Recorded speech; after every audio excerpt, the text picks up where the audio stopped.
যদিও কালকে আমার ফলোয়ার আছে, আমি আশা করছি কাল 7 মিনিট সময় পাবো।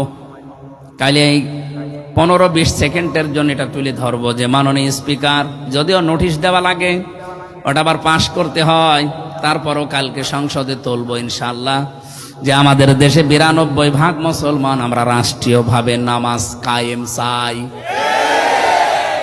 উনি হয়তো বলবে যারা এই পক্ষে আছেন হ্যাঁ বলেন, হ্যাঁ তো হয়তো 77 জন নাই হাত তুলবে, বাকি 213 জন না। ভেতরে ভেতরে আমি কাজ করেছি, এই 211 জনের ভেতরেও কিছু কিছু মানুষ বলেছে হুজুর তোলেন, আমরাও আছি।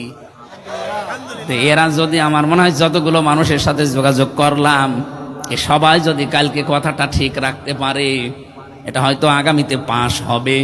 নোটিশ দিতে বলবে, দেব নোটিশ। দেওয়ার পরে যেই দিন বলবে আজকে হাত তোলেন যারা হ্যাঁ আছেন, আমি আশা করছি যেহেতু মুসলমান আমরা, খালি 2 জন হিন্দু আছে, গয়েশ্বর বাবু আর নিতাই চন্দ্র রায়, এই 2 জন বাদে সব আমরা অন্তত মুসলমান।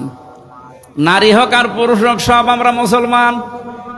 151 জন, বেশি লাগবে না, 151 জন যদি কালকে বলতে পারে মাননীয় স্পিকার আমরা হায়ের পক্ষে আছি, বাংলাদেশে আর নামাজের ওয়াজ করা লাগবে না, নামাজ আপনি পড়বেন, আপনার বাপ পড়বে।